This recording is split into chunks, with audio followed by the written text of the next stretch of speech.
So this will be a talk about solvable models of scaling laws. Of course, I mean, this is a tradition in physics, right? So, and the hope is that these solvable models are simple enough, but they capture some phenomenon that then give us some insight about the full complexity of what's happening under the thing that we're interested in modeling. And, you know, we're all living in the era of scaling, right? I mean, we're used to seeing plots like this, where performance is a function of compute, gets better, you know, as you throw more compute at models. Several interesting features of these kinds of plots is, I mean, you know, there seems to be some simple functional forms that explain the data. In this case, you know, power law fit, it turns out to be a good estimator. By the way, this figure is from the GPT-4 technical report. It's basically showing all the experiments they have done at small scale to be able to predict the full GPT-4 experiment here. What strikes to me in this plot the most is actually the ability to extrapolate 4 orders of magnitude in compute. You know, this rarely happens in a physical system that like you could extrapolate with this much. So that's great. But when you look at a figure like this, of course, there are a lot of things you want to understand about this. I mean, why a power law? What sets the exponent of the power law, and so on and so forth. This is a pre-training plot. And, you know, we have by now a bunch of sort of toy models that gives us sort of some understanding of what might be happening under a plot like this. And, you know, there are a lot of them are versions of a very simple model that goes under the name random feature models. You take an input X, maybe pass it through some static nonlinearity, and on top you have a linear model. And, you know, there are tons of people who have studied this. I'm guilty of writing papers about this as well. And then you try to understand, you know, the inner workings of this. And some very basic sort of insight that comes from this kind of model is that, you know, a power law behavior in the training laws that you see as a function of compute or data or parameters, all of them can be explained this way, follow from basically power laws that are in data. So this is basically showing the spectrum of an image data set. These are the spectra under NTK spectra. What that means is these features correspond to NTK features, and then you calculate the full kernel and diagonalize it and plot the eigenvalues, and you get a power law. And this power law here basically it determines you know, all the different power laws that you might see as in laws, the different regimes. And these regimes are basically defined by what's the bottlenecking resource. It might be the parameters, it might be the number of training points you threw at it, it might be the number of training steps that you've taken, and so on and so forth. And there are many different like physics-like methods that come to the same result. And this is great. I'm not going to go deep into this. I'm just trying to give you like this is the background of what I'm going to say. And these linear models are, I mean, powerful in the sense that if you look at, I mean, so these kinds of, for example, different scaling regimes you can observe in real networks. There are other linear learning phenomena that actually are replicated by these kinds of models.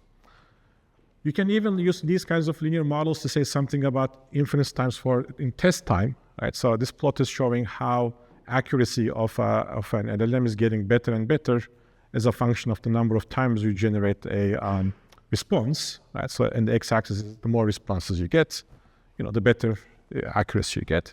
You can even build a linear model of this, and then, and I'm not going to go into this, but with Indranil here, we have a paper about like basically making this linear model a Bayesian and sampling a bunch of estimates for what the output should be, and that can give you a scaling law, which you can actually relate to a bunch of phenomena about inferences.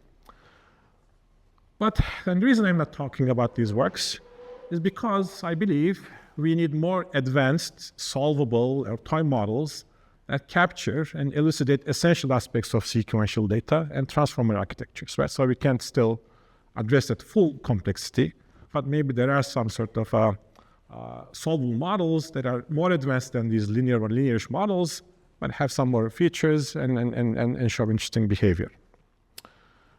And in particular, I mean, one of the behaviors that we might want to capture is emergence. So this slide makes a broader point than that. I just wanted to bring this up. This is from a recent sort of paper from these authors. It says scaling laws are unreliable for downstream tasks, a reality check. What they did was basically took some pre-trained models that they knew that basically so they had available, these models were available to them at different sort of training checkpoints. And what they did was evaluated the performance of these models on some downstream tasks. These tasks being some kind of elementary math questions, some logical deduction thing, I don't know, some algorithmic questions, and so on and so forth. And they found that basically, as a function of cross entropy, so if the plots show as you go to the right, cross entropy is falling, meaning the model's ability to do next token prediction is increasing. The performance of the models on these downstream tasks might be showing interesting behavior. For example, what they call predictable is there's like a pretty good predictable functional relationship. The behavior might get worse as the model becomes a better next token predictor as well. So that's also an interesting finding. Or non-monotonic, right? So we were discussing with some of you about safety-related issues, and I believe you see some things like safety-related behavior like this as well. Or trendless, or breakthrough, right? So breakthrough is the one that we're going to talk about today a bit more. But, there seems to be cases where, like, at small scales, the model's performance on some task is not existent, but there's a sudden jump in the performance. And they have a pie chart of, among the 40 tasks that they have tested, things fell into different kind of categories. Now, some of you might remember like a criticism about these kinds of jumps through Rylan Schaefer and colleagues, and saying that basically these kind of breakthroughs might be because of the way we're measuring accuracy. Let's keep that thought for a second. We'll talk about a particular phenomenon. But of course, these kinds of jumps have important implications for AI safety, right? If as you're training a model and it suddenly develops an unsafe behavior at large scale, which you could not predict from small scale, it's obviously going to have some important safety implications. Okay, so today's talk will be basically about one particular downstream sort of task that will be in-context learning. And we'll try to see if we can build a predictable sort of or a solvable model that exhibits this kind of a breakthrough property. And then whether what can we say about this? Can we predict this? Can we predict when this happens? And things like that. Okay, so today's talk will be a theory of scaling and emergence in context learning. There should be another in here, sorry. Good. So what is in-context learning? It is the ability to learn and execute tasks based only on examples seen in input without needing explicit training. Right? So sometimes people make a distinction with or comparison with so-called in-weight learning. The idea there being, to learn something, you have to update your weights. And in-context learning will be, you don't have to update your weights. I just give you some examples within the prompt, and you use that to learn whatever the task is. Okay, this is a random example that I found in the internet. For example, this is what you might be writing, giving to the LLM, these inputs and output pairs. And then you give this inputs, and you're asking the model to produce the outputs. Of course, there's a logic here, right? So these are dates. The order of, days and months and years are exchanged, and, dashes become exclamation marks, and so on and so forth. If the model understands the rule, it's able to complete and give you the task. Now, of course, for this to work, or to be considered in-context learning, we also have to assume that this particular task was not available during training in the pre-training set. This is just totally made up during testing, right? So, and that will be an example of in-context learning. You can argue it's an important property because, it enables language models to perform new specialized tasks without retraining, okay? Maybe arguably this is a key reason for there being general purpose abilities, so they can on the fly do something new. And there's studies about in-context learning being also a emergent-ish phenomenon. I'll show you more data about this. For example, this was another earlier study by Wei and colleagues, again, looking at different kinds of tasks, and as a function of model scale, in this case, model scale is training flops. So, and there was a particular in-context like task, which was showing, again, emergent behavior in the sense that here 50% was chance level, and that part, you stay at 50% for most of the training run or training sizes, but then you jump at a particular scale. So given this background, so here's a bunch of questions we could ask. What algorithms do transformers implement for in-context learning? How many pre-training examples are required for in-context learning to emerge, right? So one could, obviously, to be able to solve a total random task, you should have seen something related to it in your pre-training, right? So how large that training set should be, how diverse that pre-training set should be. You can ask questions about context length. How many examples should be provided within the input for the model to be able to solve a in-context task? Can I just learn this from one example, 5 examples, 100 examples? What sets that complexity? So task sample complexity refers to sample complexity. So suppose in my training set, I only learned one task, how to add or something to numbers. Right, so it's probably not going to be a great in-context learning model, right? So you should be having some diversity of tasks from which maybe you can compose or be inspired to solve a new task. So there should be some notion of task sample complexity to be able to solve this task. How do we ask this question? And not just that, so we need another notion, what I call pre-train in-context, pre-train tasks, pre-train and task alignment, meaning the following. The in-context task might be totally new to you, but it might resemble something you've seen before, or it might be totally alien, and you would expect that, in the first case, you will have a better in-context learning performance as opposed to the second one, intuitively, right? So this is another question you might ask. What is the relation between tasks seen during pre-training and tasks that can be solved in context? You can ask more questions. How do different optimizer and hyperparameter choices that go into pre-training procedures affect ICL performance, and so on and so forth. So there's tons of questions we could ask about this.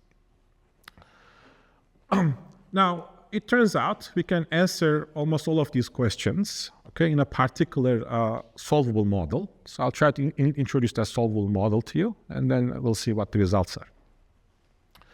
Okay, so the first part of this talk, actually almost all of this talk comes from a paper we wrote with my collaborator Yue Lu, the student Mary Lete, previous student, current collaborator Jacob, and collaborator Anindita that appeared like a while ago on PNAS.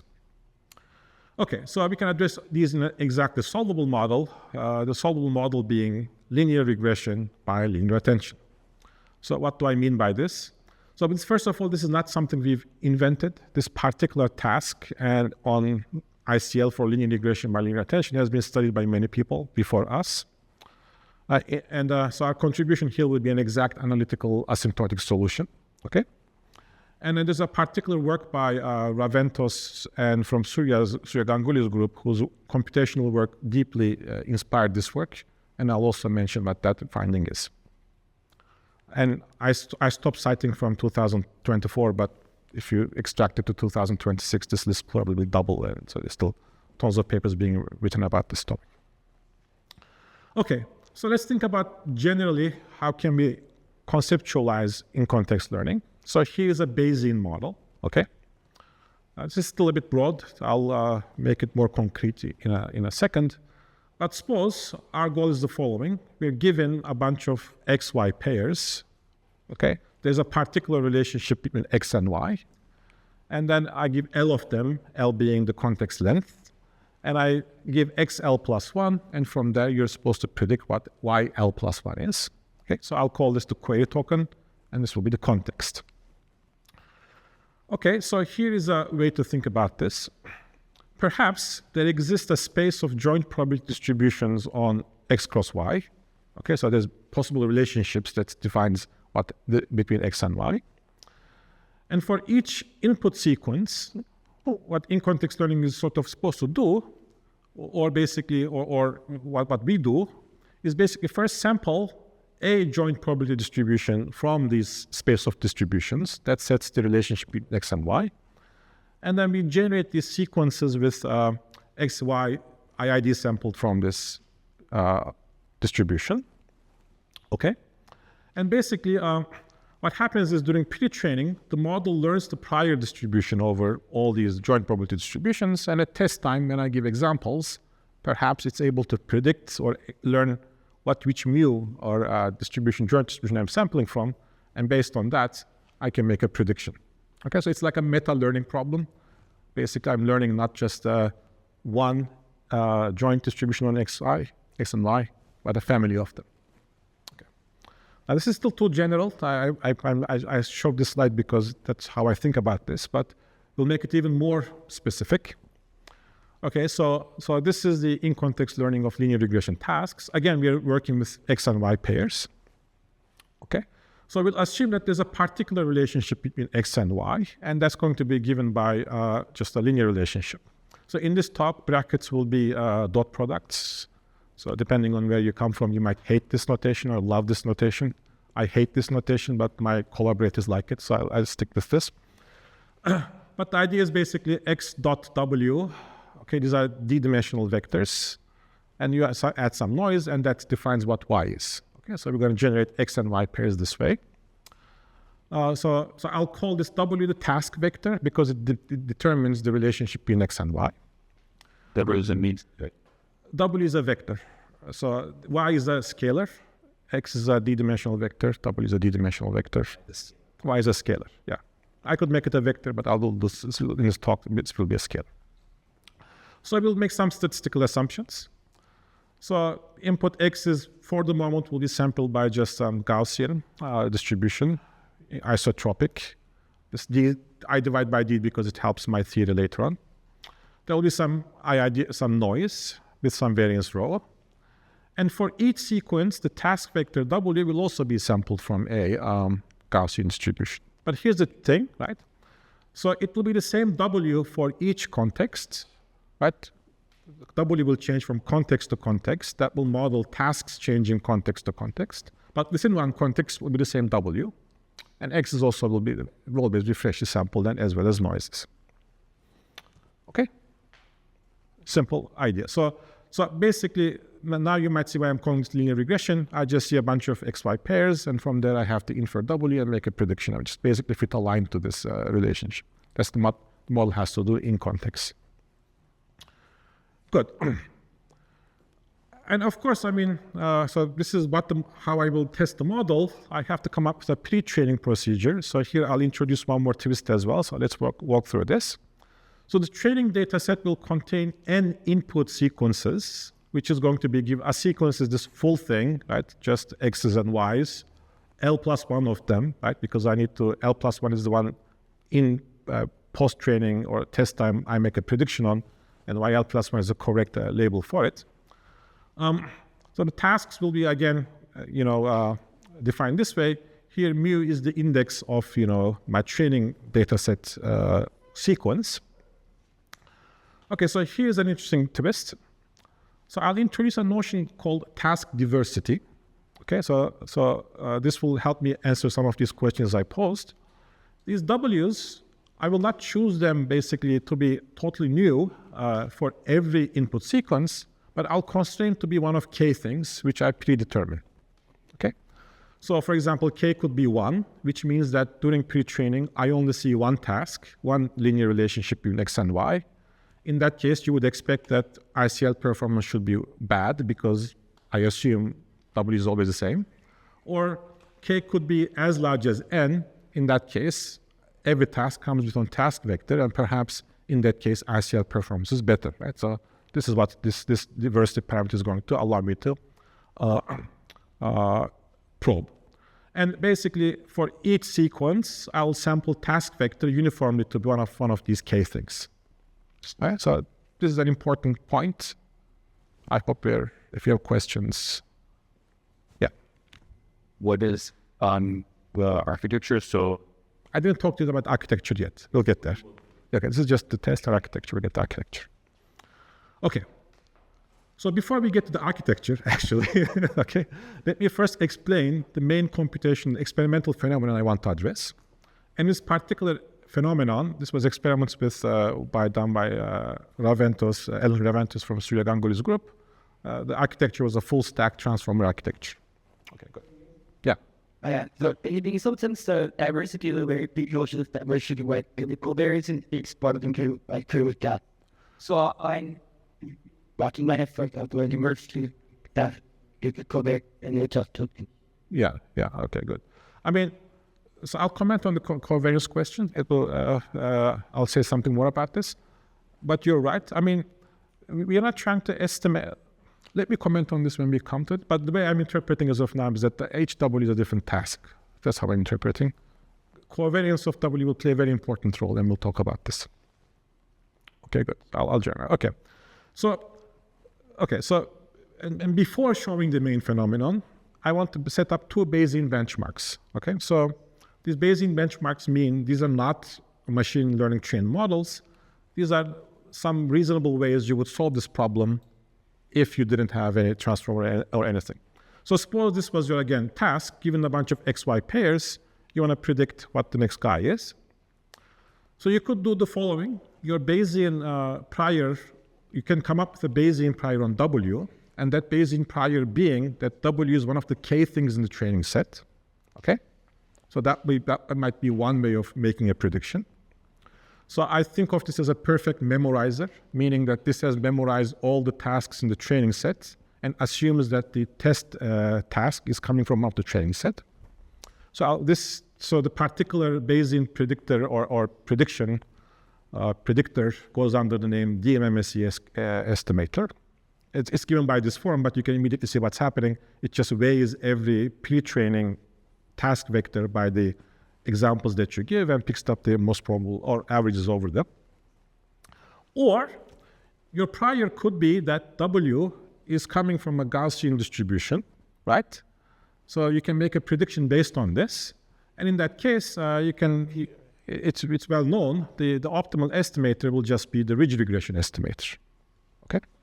So there will be two different Bayesian benchmarks we'll make comparisons to. So I'll call this the perfect in-context learning in a sense, because it is understood that, W is some generic W. I'm going to make a prediction based on this, yeah. In your evaluations, you pick W's from that set of KWs, or you just do the fresh brand? In the training set, it will be one of K things. In the test set, it will be one of a fresh thing. Exactly, and doesn't have to be. And the reason is because I interpret that as in-context learning, because the W is not something that you've seen in test set. Okay. So this is not my evaluations. I'll show you my evaluations, but this is from the previous paper. So here's an interesting finding that they found. All right, so this is loss, basically the error in making the prediction, okay? And the x-axis is the number of pre-training tasks, that K thing that I told you, how many pre-training tasks these models were trained on, yeah? So this blue line is the error that the ridge regression predictor makes on the in-context data.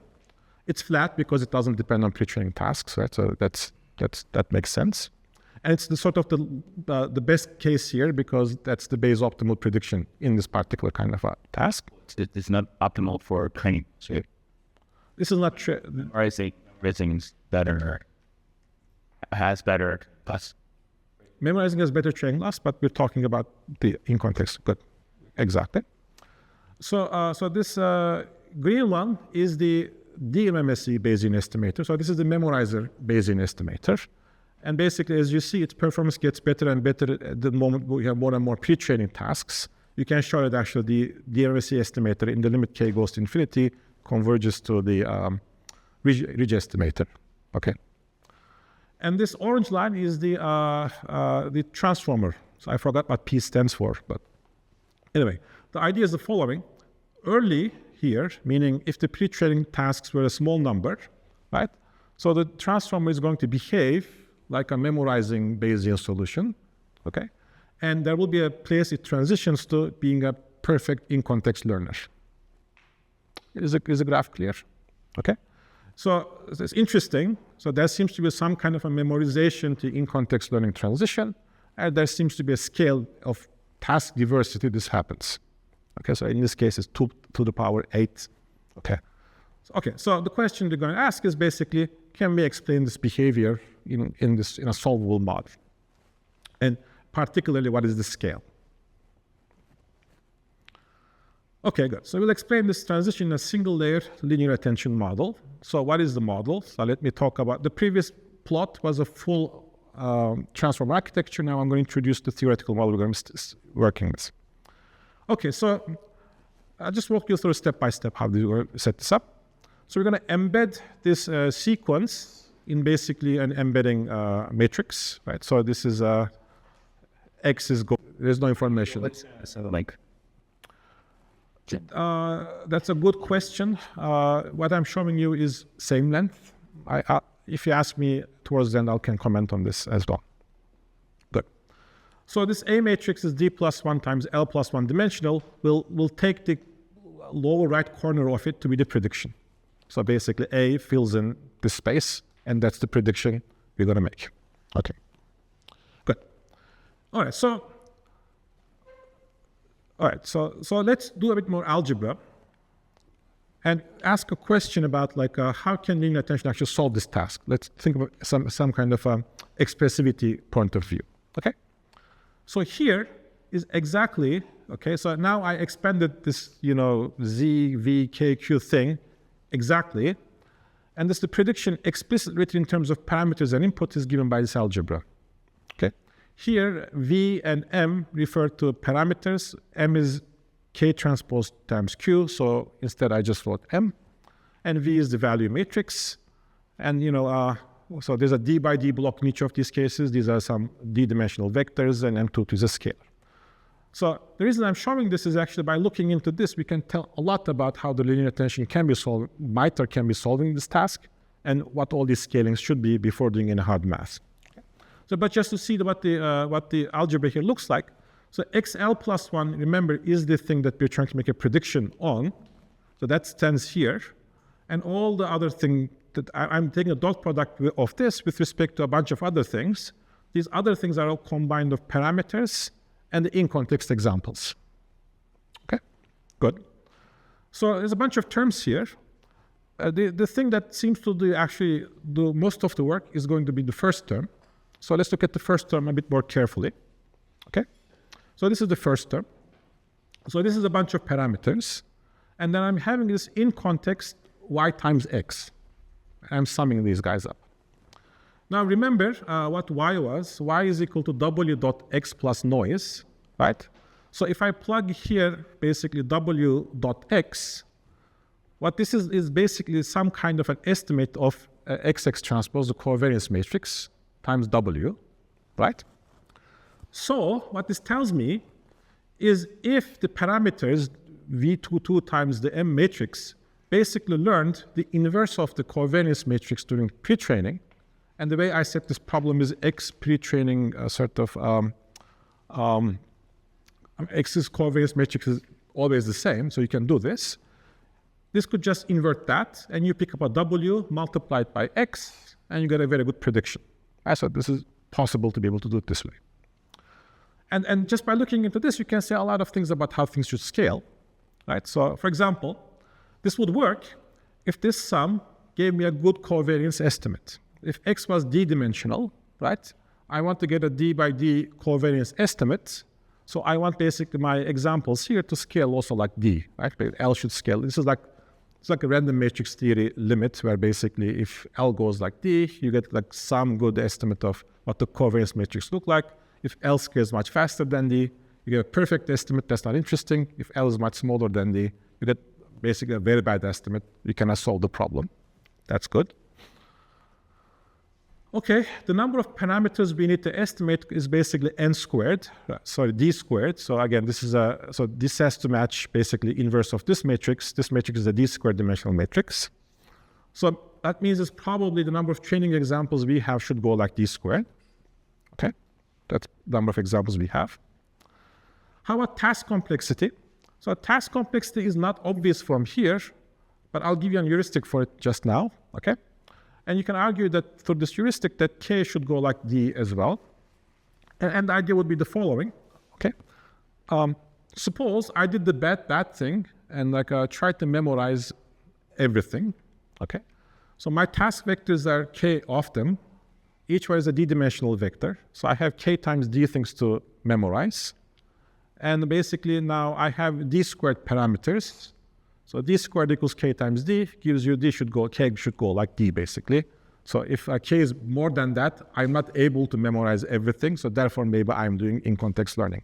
This is a heuristic. By no means it had to work, but it turns out to work. It's going to be in this model, right? If k is less than d, then it's going to correctly learn everything in the span. And memorize everything. Exactly. So these are nice words to say. We did the math, it turns out to be true as well. Yeah, okay. But you could exactly get this from here as well. Yeah, good. It's interesting in this particular case, it's based on this heuristic, generalization happens because the model is capacity limited. So it's also interesting, memorization capacity limit. Okay, good. All right, so let's come back to this full model, full algebra. I said this first term does a lot of the work. Can do the full work. The second term, okay, we'll keep it. And we'll look at the last two terms. Last two terms have projections of x into some particular dimensions, directions. And in this particular problem, there isn't really a special direction. Therefore, based on this, you can do some algebra and convince yourself that basically, if the model was initialized correctly and I did gradient descent and so on and so forth, basically this term should go to 0. So you can show these things. So I'll not show that to you, but basically I'll ignore those two terms and I'll work with basically what remains here. Okay, good. So after I omit these last terms, here is how I can write the full algebra. The prediction is going to be given by, so this is equivalent to what I'm writing here, is equivalent to a trace between two matrices, one matrix that contains all the data, and another matrix that contains all the in-context xy pairs. Okay, so I've turned the problem into a linear problem by doing this. Yeah. So the M11 is the part that you learned, right? Yeah, M and V are exactly. It's a K. But so M11 is working, it is inverting this X. Yeah. Right? But then in the test example, we will be in the same set of W, or give a new. I give a new W, but M depends on X statistics anyway. So if you go back to the previous slide, so you estimate W. So if you plug instead of Y W dot X, so you can estimate W in context, and if you could just get rid of the X statistics, then and the X distribution in the testing same. Yeah, exactly. So this also tells you, like, a great thing to check is if you modified X distribution in the context to context, this model should terribly fail. That's also another prediction here. Okay, good. All right, so long story short, we after these manipulations and observations, you can turn this into a linear model, basically, which is going to be given by a random vector H that depends on in-context X, random matrix H, that depends on in-context random vectors x and scalar y, and also a parameter matrix gamma. So these v's and m's, m derived from k and q again, all coming from parameters. Okay, so yeah, I know I'm doing a lot of approximations, and well, actually, I haven't done any approximation yet. But here's the thing we're going to do: an approximation. Now we're going to be able to proceed, we're going to do a pre-training step where we're going to not train the full KQV matrices, but train this aggregate gamma parameters, okay? And basically write a loss function like this. Gamma traced into this random matrix H should be making the correct prediction, and you can introduce some kind of regularizer and so on and so forth. I'll show you simulations where we relax this thing as well. But once you put it this way, then this basically turns into a linear, linear regression problem. It's just in some, with some complicated random vector structure. But you can write the exact solution. So the exact solution will be, it's just what your, some vectorized version of these matrices, their covariance plus the regularizer inverse times YH, right? So that's what it is. So from here, what we can do is basically, so if you're familiar with how you would analyze ridge regression in a high-dimensional setting using random matrix theory, basically you proceed in a very similar manner. The difference being that, of course, in the standard treatments of this problem, these random vectors are Gaussian vectors. Here they're not. They're like a bunch of tensorized products of Gaussian vectors. I got stuck here for a long time, and then my collaborator Yuelu exactly know what the trick was, so we figured out the particular way to proceed. And you can analyze this algorithm. So I'll just give you the results. Towards the end, if I have time, I might show you a bit about the math that goes behind this as well. Okay, so we're going to calculate the generalization error. By generalization error, I mean the following. I mean this prediction over a bunch of test examples where both the task and x's and noises are chosen from this test example. I mean, there are two different test distributions, of course. The in-context learning test distribution is the one we sample W afresh, not from the same tasks as in the training set. But of course, just to make sure we got everything right, we could have another calculation about in-distribution generalization, where basically we test with the same examples we train with just to get a benchmark. So I'm not going to show you results with this, but I'll focus on the top one, but the paper has results about both. Okay, so here is a formal result. So we're going to be working with these parameters: D, dimension of X, token dimensions, L, context length, and the number of context sequences in the pre-training data set, and K is the task diversity, number of unique task vectors in pre-training.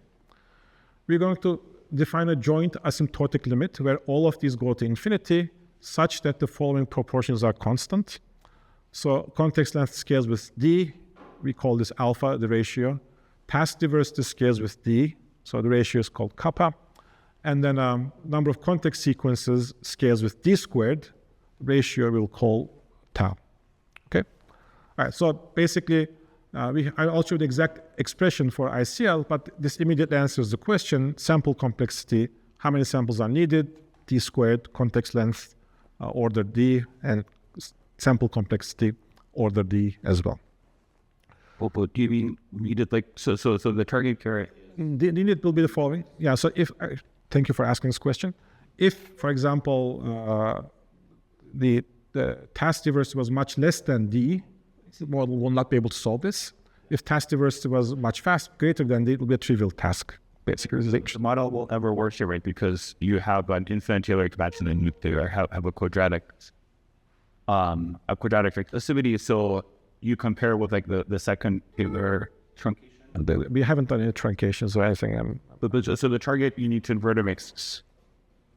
Sorry? So the model is the expressivity is quadratic, right?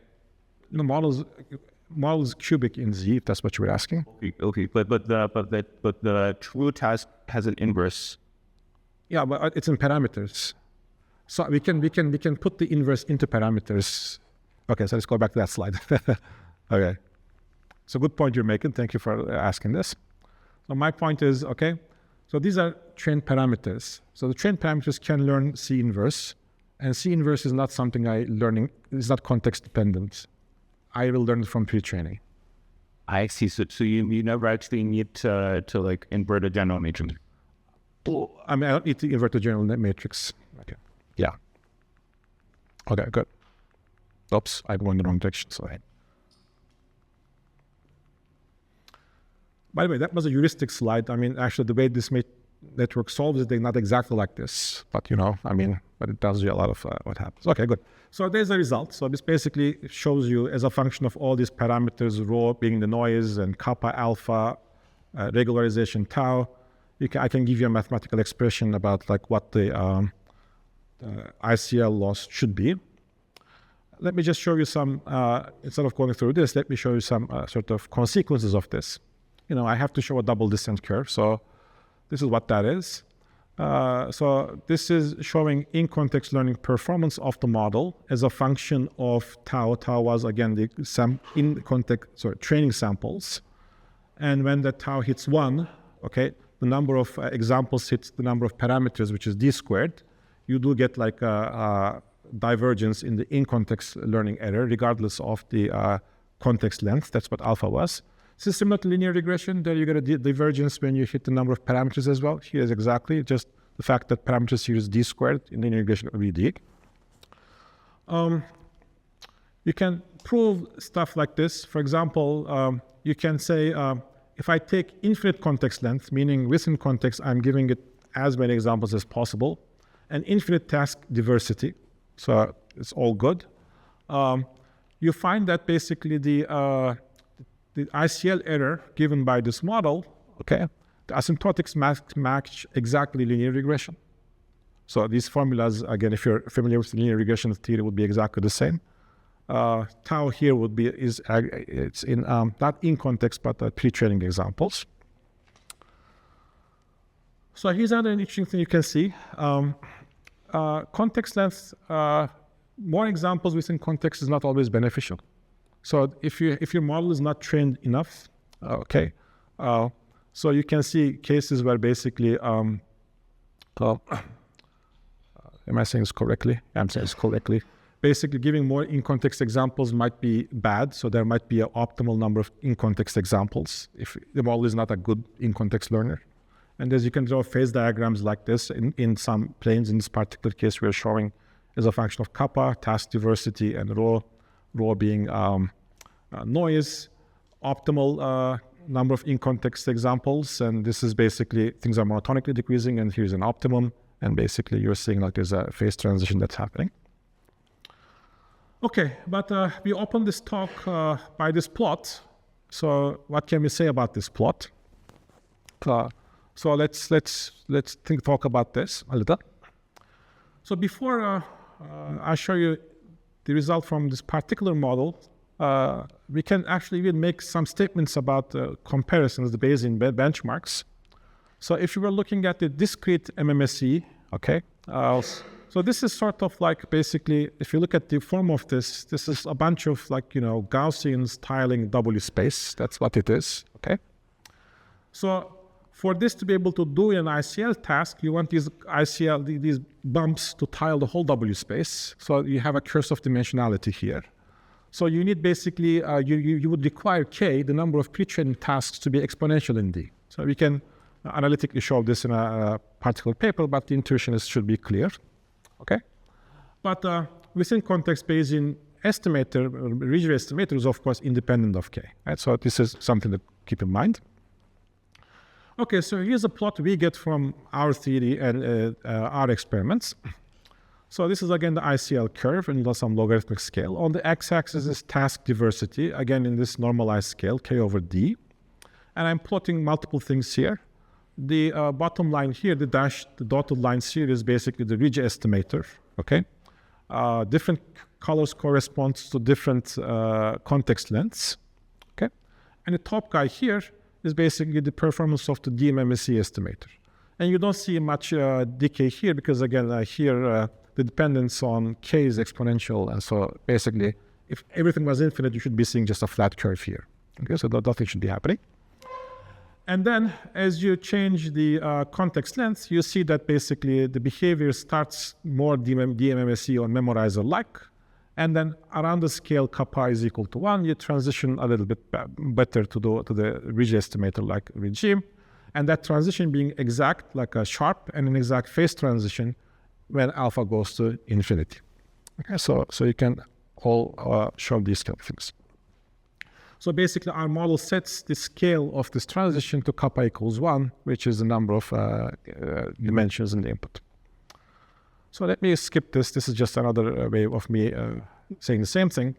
Okay, so I've shown you theoretical results. Let me also show you some simulation results where we relax our assumptions one by one.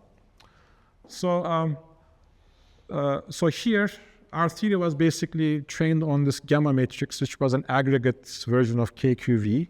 So here we're training the full linear attention and all parameters. And we find that basically you again get this kind of an double descent curve exactly as well you would predict. So this is a single layer softmax attention, a nonlinear model. And it also shows the same kind of a double descentish like curve around the same scale that you would predict. This is nonlinear model with 2 blocks of softmax attention and 1 layer of MLP. It again shows these kind of a double descent behavior, but now it's not a tau equal to 1, but tau equal to 2. You know, I think that's pretty good prediction here. And you can make like so we cannot have talk about this. So this basically tests the idea that these are some kind of collapse curves. We're plotting these different dimensional neural networks, all scaled with basically our assumptions on top of each other, and then, you know, they seem to be collapsing. And this is our version of basically showing the Raventos and Ganguly curve about like the MMSE versus ridge regression, and then we can recapitulate these all together. Okay, so I have very little time left, so I want to spend this time on 2 generalizations of this idea. I'll just say very little about them. Okay, so what if task statistics and context lengths differ during pre-training and testing? So some questions were coming about this. In part, so the answer to this question is in this paper that's coming in clear. But so here's what we've done. We've changed the statistics of C for training and test. So they're not the same W's, sorry, okay? X's are still the same. Just to give you some gist of the math here. So if you were to write the full ICL performance mathematically, you will see that it divides into 2 kinds of terms. One depends only on the covariance of the tasks for training, and just a trace of the test covariance. And the other one has a term which is more has more, let's say, elaborate or detailed alignments between the full training and test matrices. So I interpret the second one as some kind of an alignment metric about the test tasks and training tasks. Okay, let's skip this. This basically is showing you a bunch of random matrices and spectral unit to calculate. Okay, so let's skip this. But okay, so here's the plot I want to show. So based on this, you can make a bunch of simulations. So this is what's being shown here is, let's look at one particular color here. So this is, again, a set of models, experiment 2-layer transformers with softmax attention, where we trained them on this linear prediction task, but we varied C train and C test, and then plotted the performance in context learning performance. And on the x-axis, we're plotting exactly this particular term coming from our linear model theory. And we're seeing a perfect linear trend here, which is showing that basically, as in our theory, we get like a mismatch, alignment mismatch between training and test. The ICL error also gets worse and worse. So we can predict basically the pre-training tasks and test task alignment and how will they affect in this particular case. So here's another generalization of this idea. What if we not work with a single stack, but stack L attention layers? So I'll just give you the gist of the results. I showed you that single attention layer can express the solution to a fixed input covariance matrix. So if C was fixed from training and test, extra X statistics, single attention layer can solve the task. We find that depth in that case doesn't give you much benefits. But if you allow C to also change context to context, then depth allows you big benefits, okay? We can again exactly solve this in the population loss limit, meaning infinite training data. In the previous case, tau goes to infinity. And we can come up with a bunch of like scaling laws like this. So this is like the standard, we assume that, for example, the tasks and the both W's and X's have some power loss factors in their data. And then you can show things like the ICL loss has like a chinchilla-like behavior, where basically the loss might be depend on powers of training time, width, depth, and context length. And I want to basically emphasize these width, depth, and context length. If you look at a lot of scaling studies, they aggregately talk about parameters as a whole. In this model, we were able to get differential scalings between the width and depth. And in particular, there are cases where you don't want to scale depth linearly with width, which is a lot mostly done in empirical studies. And the last one is basically you also get the context length dependent scaling law. What that means is context length might be a bottleneck parameter in the following sense. If context length is too small, there is no point in making your model larger or deeper or giving it more data. Or, I mean, like if context length was large, but you keep increasing, so this might increase, was already very large, but your bottlenecking parameter was width or depth or something, then increasing context length will not give you much benefits as well. So context length should also be scaled computationally, optimally, and you can see that's calculate exactly that particular scaling relationship here. Okay, so I presented a solvable model that includes a simplified attention block, which still is nonlinear inputs. The model shows emergence and shows differential scaling behavior with respect to depth, width, context length, and training behavior.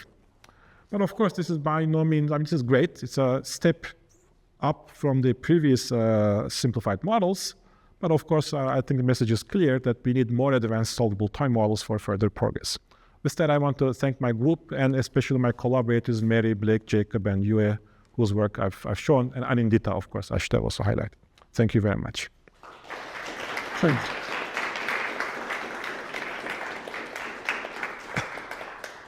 Yeah, I'll stop here.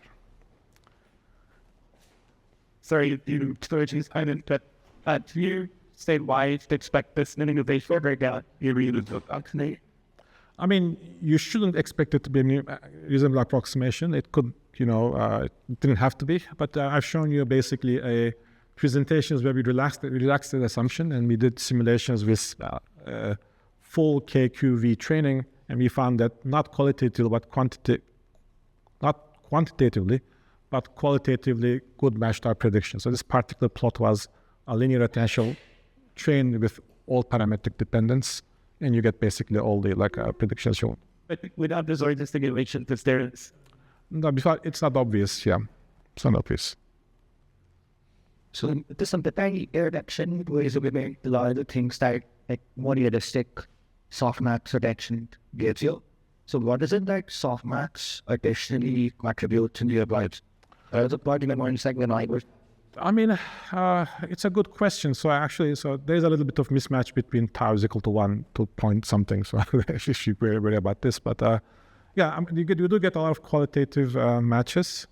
I think you would see more differential behavior between this model and softmax if you were looking at some of a clustering problem rather than a regression problem. So it might also be the nature of the task we are looking here that's causing that problem. It's something that required, you look at sharpened softmax as opposed to, I mean, here probably I don't know, but a way softmax could just do is to solve go to a regime where softmax is almost can linearize or something and then solve this problem. Thank you very much. Yes.